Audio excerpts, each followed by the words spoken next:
Jamal stepped into the ninth-grade hallway, gripping the straps of his backpack a little tighter. He could feel the eyes on him, curious, cautious, and some filled with something worse. Whispers passed between groups of students like notes in class, spreading before he even took his seat. "That's him. The new kid. Did you hear? He's black." Jamal tried to ignore it. He had told himself over and over that a new school meant a fresh start. But as he walked through the rows of lockers, he recognized that look on their faces, the same one he'd seen before. It wasn't curiosity. It was judgment. The first period bell rang, snapping him out of his thoughts. He made his way to his assigned locker, his fingers shaking slightly as he twisted the combination. The lock clicked open, and he exhaled. Maybe today wouldn't be so bad. Then, he opened the door. His stomach twisted. Inside, taped to the back wall of his locker, was a torn-out page from a history book, an image of a black man in shackles, his eyes hollow and broken. Scrawled in black marker across the page was a single word, "Welcome." A quiet laugh echoed from behind him. Jamal clenched his fists. He didn't need to turn around. He already knew what was coming. Jamal had felt it from the moment he stepped into the school, an invisible target painted on his back. It wasn't just in the way people stared. It was in the way they whispered. By his second day, the air around him felt heavier. The conversations that once lowered into hushed tones when he passed by were now just loud enough for him to hear. "How long do you think he'll last? I bet he's already regretting coming here." "He's not gonna say anything, though." "They never do." That last one stung. "They never do." Jamal tightened his jaw and adjusted his backpack strap. He kept walking, kept his head high, pretending their words didn't reach him. But they did. And they were only getting started.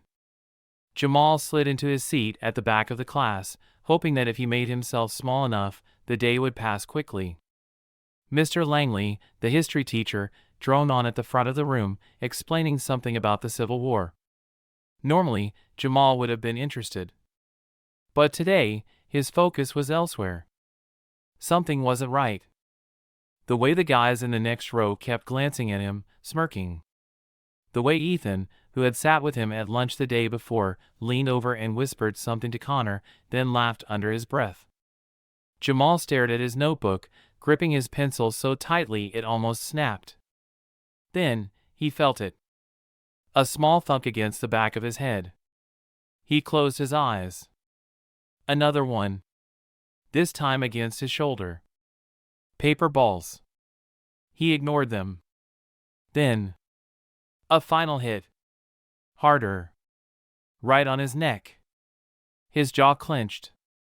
Slowly, without turning, he reached down, picked up the crumpled paper, and unfolded it under his desk. His stomach twisted.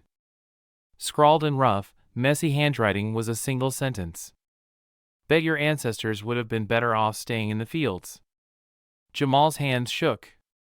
He sucked in a breath, stuffing the note deep into his pocket. Mr. Langley kept talking, oblivious.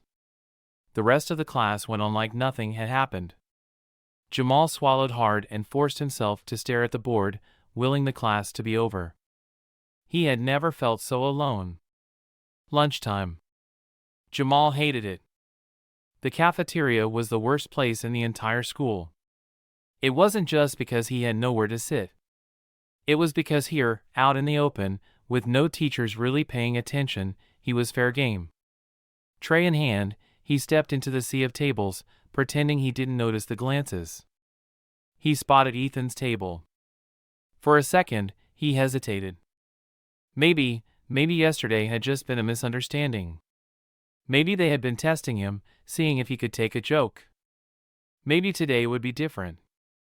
Ethan caught his eye, grinned, and waved him over. Jamal let out a breath and walked toward the table. He had barely pulled out a chair when someone's foot hooked around the leg. Jamal barely had time to react. His tray slipped. His balance went off. Crash. The entire cafeteria went silent for half a second. Then, the laughter started. Jamal stared at the mess on the floor, his food splattered, his drink spilled, his dignity crumbling with it. His face burned. "Bro," Connor laughed, shaking his head, "I thought you guys were supposed to be athletic." More laughter. Jamal stood there, fists clenched so tight his nails dug into his palms. Ethan smirked but said nothing. Mr. Roberts, one of the cafeteria staff, finally turned around and sighed. "Someone clean that up." Jamal swallowed back the rage in his throat, grabbed a handful of napkins, and knelt to clean the mess himself. No one helped. No one stopped laughing. He had never felt so small. By the time Jamal reached his locker, his body felt heavy. His lunch had been ruined. His appetite was gone anyway. He just wanted to make it through the rest of the day without any more humiliation. But when he opened his locker, his stomach twisted again. Taped inside, in big bold letters, was a fresh note. "Go back where you came from." His throat tightened. A few kids passing by saw it. They didn't say anything. Just walked past like it wasn't there. Jamal ripped the paper down, crumpled it in his fist, and exhaled. He had been in this school for 2 days. And they were already trying to break him. After school, Ethan caught up with him outside. "Hey, man," he said casually. "You good?" Jamal barely glanced at him. "Do I look good?" Ethan had the audacity to chuckle. All right. I get it. Look, bro, I didn't know Connor was gonna do that. And, he scratched the back of his head. The note in your locker? That wasn't me." Jamal's eyes narrowed. "But you knew." Ethan hesitated. Then shrugged. "I mean, yeah. But, it's just stupid jokes, man. You're getting all worked up over nothing." Jamal stared at him, his pulse pounding. Nothing? This wasn't nothing. He wanted to say something. Call him out. Make him understand. But he knew Ethan wouldn't get it. And he was too tired to waste his breath. So he just shook his head. "Whatever, Ethan." And walked away. He was done giving them the benefit of the doubt. They had made him their target. But he wasn't going to let them win. Jamal kept his head down as he walked through the hallway the next morning. The note from his locker still burned in his mind. He had spent the entire night thinking about it. The jokes. The whispers. The laughter. And then, Ethan. Ethan, who had waved him over at lunch like a friend, only to let him fall, literally, right into their trap. Ethan, who had acted like the note in his locker was just a joke. Ethan, who knew what was happening but chose to do nothing. Jamal clenched his jaw. He wasn't stupid. He knew what this was. He had seen it before. Some people didn't throw the first punch. Some people didn't say the worst words. Some people didn't need to. Because staying silent was just as bad. Still, part of him held onto the hope that maybe, just maybe, Ethan could be different. That hope shattered when Ethan called his name between classes. "Yo, Jamal."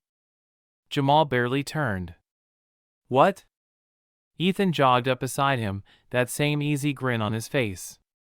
"Relax, bro. Why you always look so pissed off?"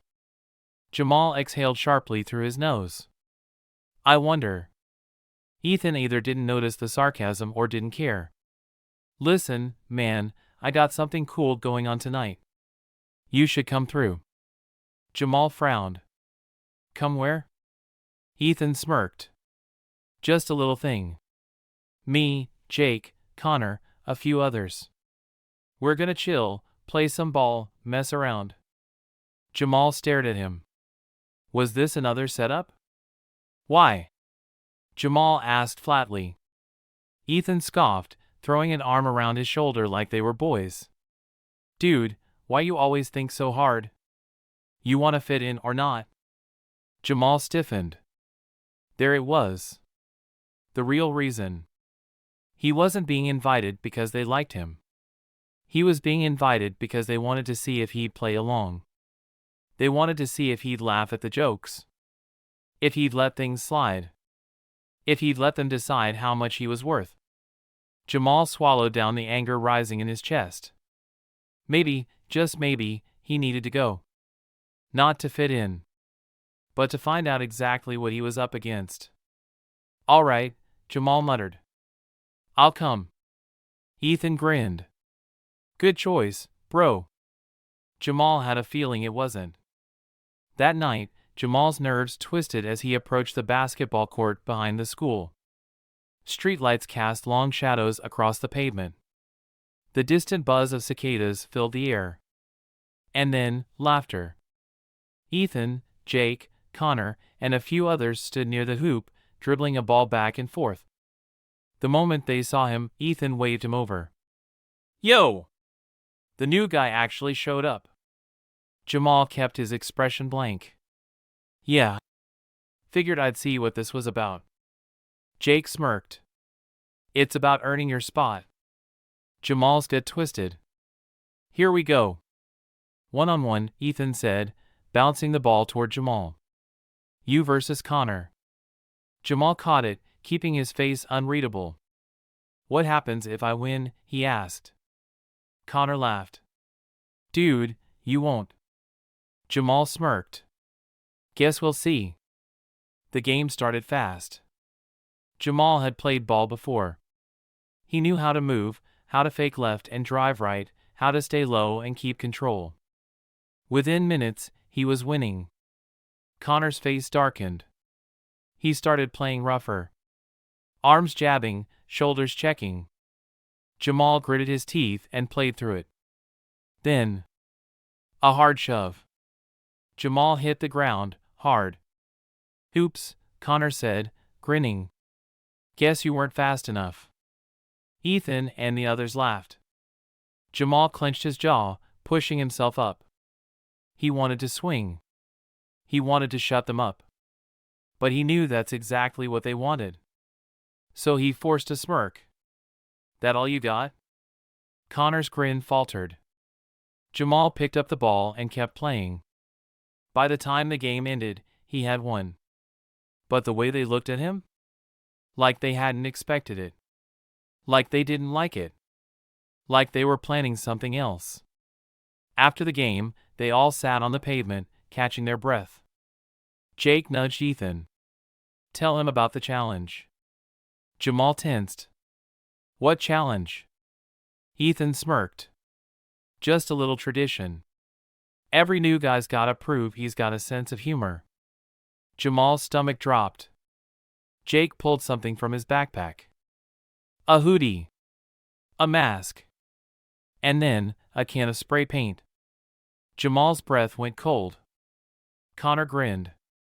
"There's this house, right? This guy, old, creepy, whatever. We usually tag his fence.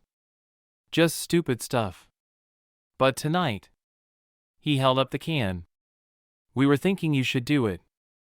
Jamal's pulse thundered in his ears. "You're serious?" Ethan leaned in. "Come on, bro. It's just a joke." "What, you scared?" Jamal's hands curled into fists. This wasn't just about spray painting a fence. This was a test. They wanted to see if he'd cross the line. If he'd let them control him. If he'd prove that he was just like them. Jamal stood up, his body trembling with rage. "You know what?" His voice was low, steady. "I don't need to prove anything to you." Ethan's smile faded. "Dude, chill." "No," Jamal snapped. "You think this is funny? You think messing with people, humiliating them, hurting them, is funny?" Silence. Jamal took a step back, shaking his head. "Y'all are pathetic." He turned and walked away. No one tried to stop him. Jamal made it halfway down the street before he heard footsteps. He turned. Ethan. Ethan looked pissed. "Dude, you really gonna act like this?" Jamal's fists clenched. "Like what?" Like you're better than us. Ethan threw his hands up. We let you in, man. You think anyone else here was gonna? We gave you a shot. Jamal laughed, cold and bitter. You didn't give me a shot. You gave me a leash. Ethan's jaw tightened. You don't get it. No, Jamal said, stepping closer. You don't. Then he turned and walked away. For good. Jamal didn't know how fast news traveled in this school until now. By the time he walked into the building the next morning, everyone knew. About last night. About Ethan. About how Jamal had flipped out and stormed off like a baby.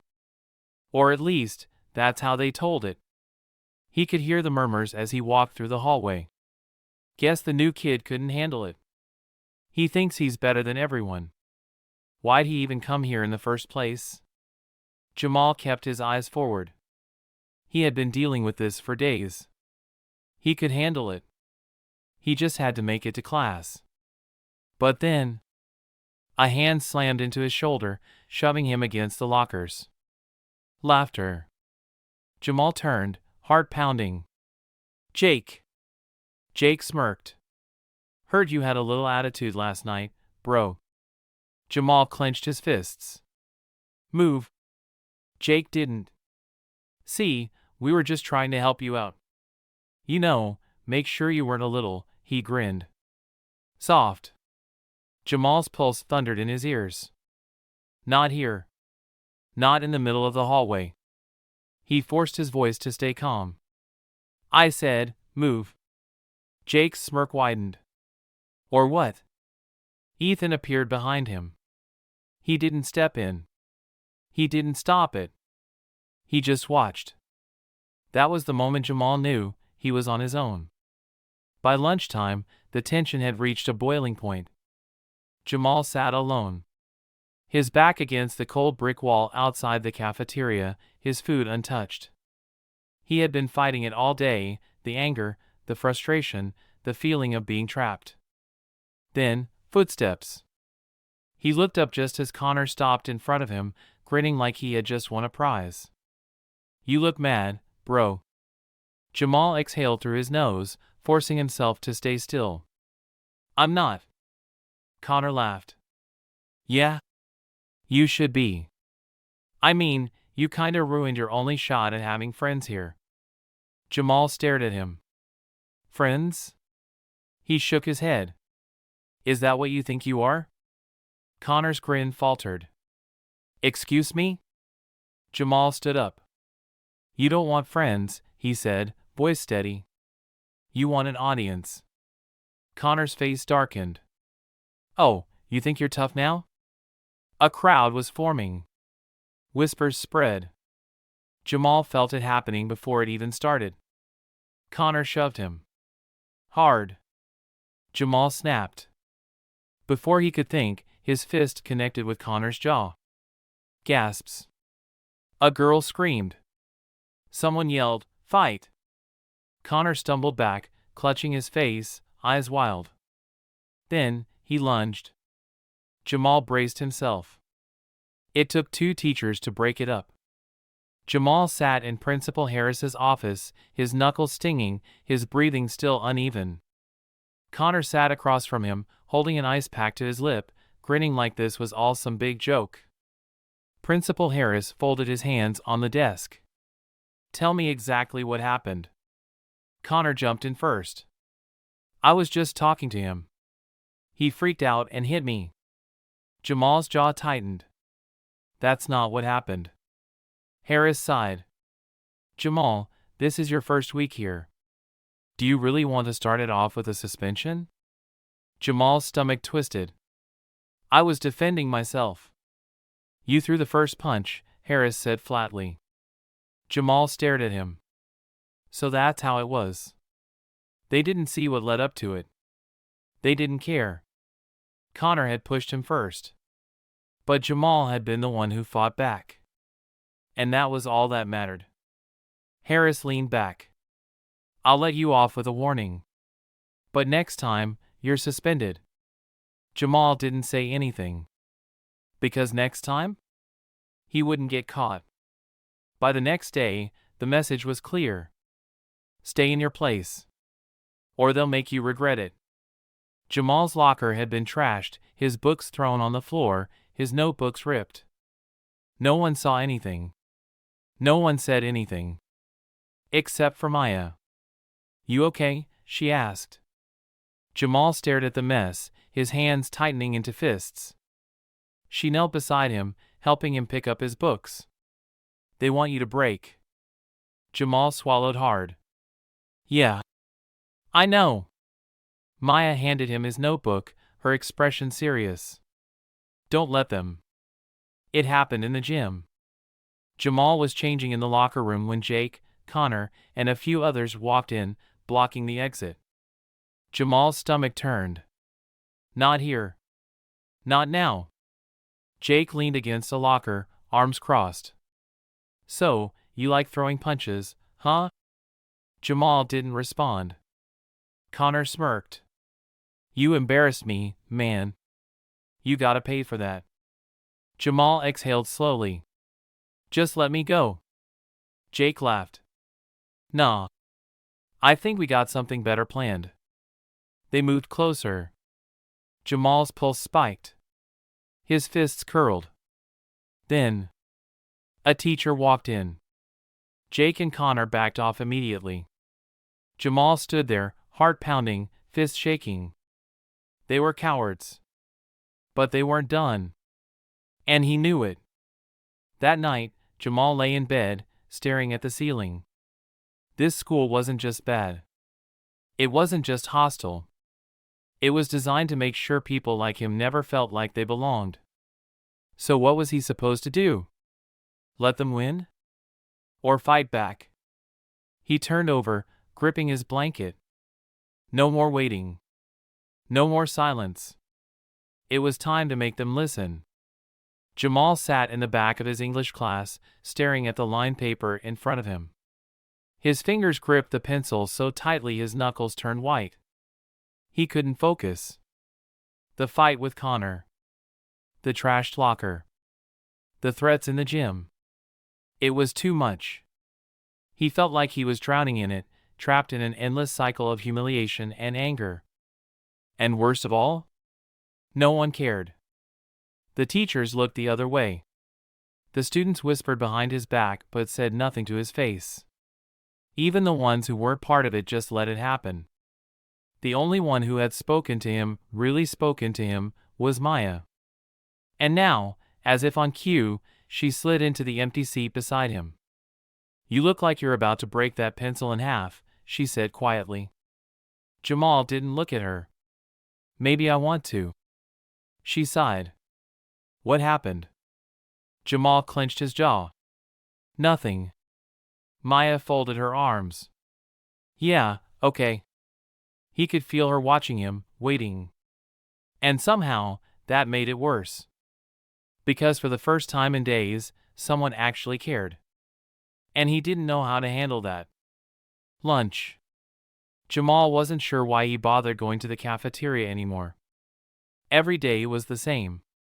The same stares, the same whispers. The same feeling of being alone in a room full of people. But today, something was different. Maya was waiting for him. She was already sitting at a table when he walked in, her tray untouched. And when their eyes met, she gestured for him to sit with her. Jamal froze. He could feel the eyes on him. Everyone was watching. If he sat with Maya, it wouldn't just be his problem anymore. She would be a target too. He hesitated. And in that second, he heard it. Did she seriously invite him? Why is she sitting with him? Guess she's into charity work. Jamal's stomach twisted. He turned to leave. But then Maya's voice rang out, loud enough for everyone to hear. Are you gonna sit down, or are you gonna let them decide for you? Silence. Jamal swallowed hard. Then, slowly, he walked over and sat down. The whispers exploded. But Maya just smirked. See?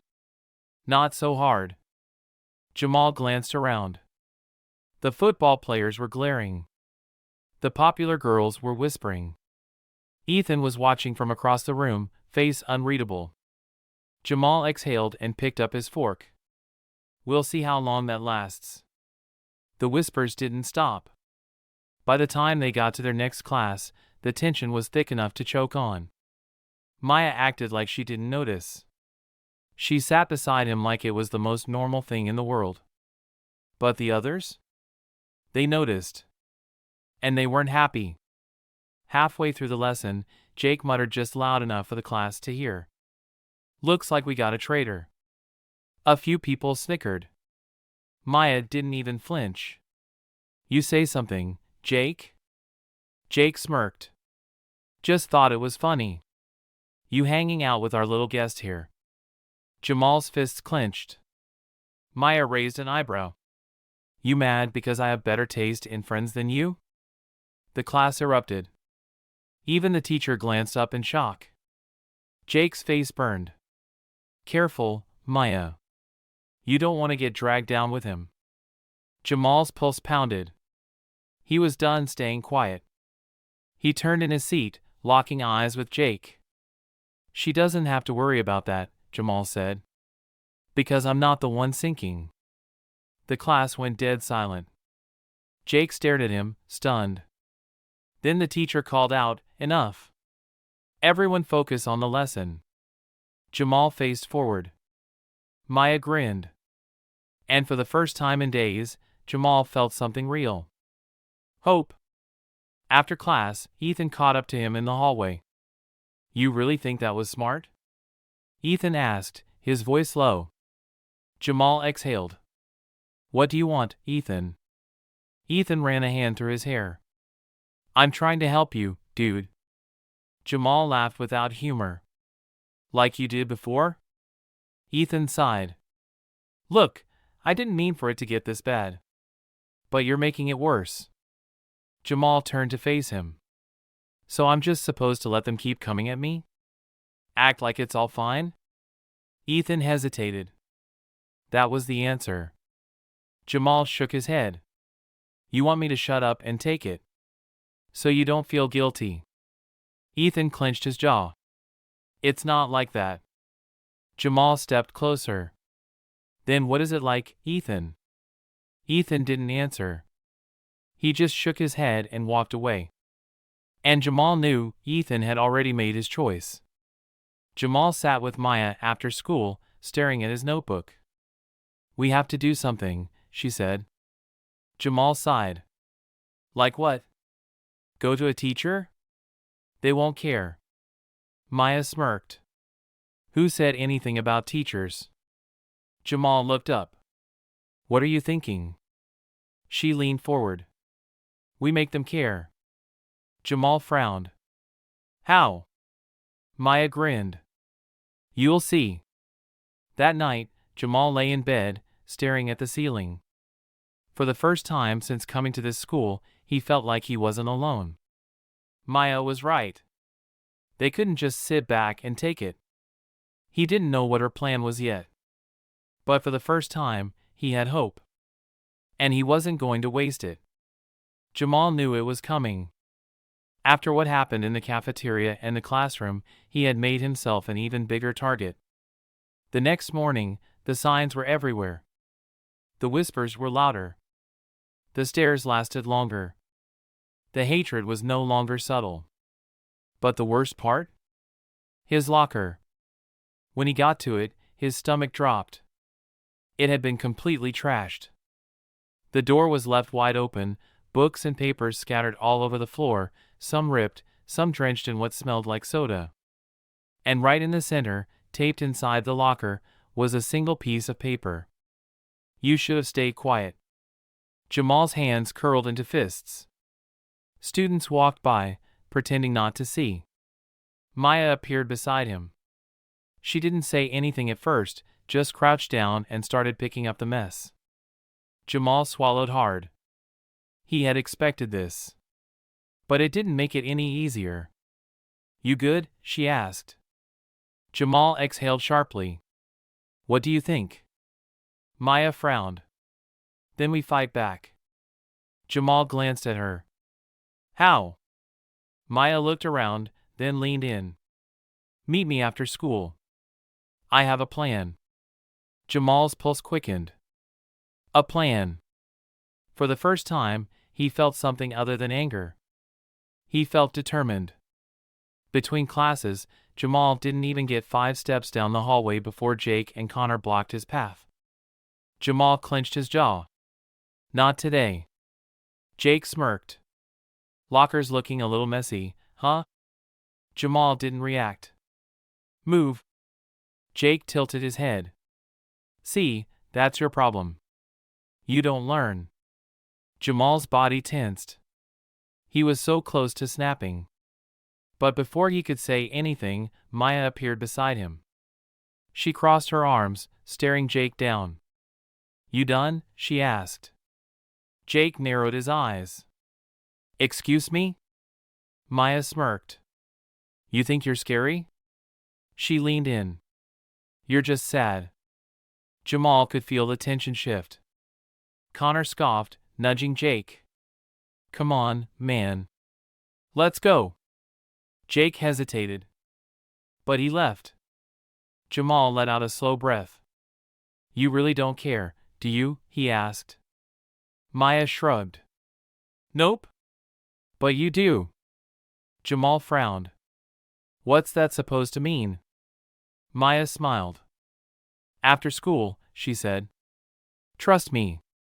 Jamal met Maya behind the school after the final bell. She pulled out her phone. We're going public. Jamal frowned. What? Maya tapped her screen. We record everything. We expose them. Jamal hesitated. That's risky. Maya nodded. Yeah. But so is letting them win. Jamal exhaled. She was right. If they wanted people to care, they had to force them to see the truth. He nodded. Let's do it. The next morning, Maya was ready. She had her phone out, recording everything. Every insult. Every shove in the hallway. Every look the teachers ignored. By lunch, she had enough. Jamal watched as she uploaded it in real time. She tagged the school. She tagged the principal. She tagged local news outlets. Jamal's heart pounded. Now we wait, Maya said. Jamal felt something shift. For the first time, they weren't just taking it. They were fighting back. It happened faster than expected. By the end of the day, people were talking. Teachers were suddenly paying attention. Students were whispering even more, but this time about Maya and Jamal. And then, Principal Harris called them to his office. Jamal's stomach twisted. They sat across from Harris, who looked serious. You posted this video? He asked, holding up his phone. Maya leaned forward. Yeah. We did. Harris sighed. You realize this makes the school look bad? Jamal stared at him. The school is bad. Harris's face twitched. For a moment, it looked like he was about to argue, but he didn't. Instead, he rubbed his temples. I'll look into this, he said finally. Maya smirked. Jamal's heart raced. They had made him listen. That night, Jamal's phone exploded with notifications. The video had gone viral. Comments flooded in. Some were supportive. Some were angry. Some were from parents demanding answers. And then, a message from an unknown number. Big mistake, Jamal. Jamal's breath hitched. They weren't done. But neither was he. Everything escalated fast. By the next morning, the video had spread beyond the school. Parents. Teachers. Local news. Everyone was talking. The principal was forced to act. Small Blue Diamond Jake and Connor were suspended. Small Blue Diamond teachers were suddenly enforcing rules they ignored before. Small Blue Diamond Ethan? He tried to talk to Jamal, but Jamal ignored him. It was over. Or at least, it should have been. But Jamal knew the truth. Suspensions wouldn't erase what had happened. Rules wouldn't fix what this school really was. Still, as he walked through the hallways, people looked at him differently. Not like a victim. Not like a target. But like someone who refused to be broken. For the first time, Jamal felt free. A week passed. The school moved on. The bullies were gone. The whispers faded. The tension disappeared. But Jamal? He hadn't forgotten. One afternoon, Maya found him outside, sitting on the bleachers, staring at the sky. "You still thinking about it?" she asked. Jamal exhaled. "I don't know how to let it go." Maya sat beside him. "Maybe you don't. Maybe you use it." Jamal looked at her. She smiled. "You turned their hate into a fight," she said. "Now turn it into something bigger." Jamal thought about that. Maybe she was right. Maybe his story wasn't over. Maybe it was just beginning.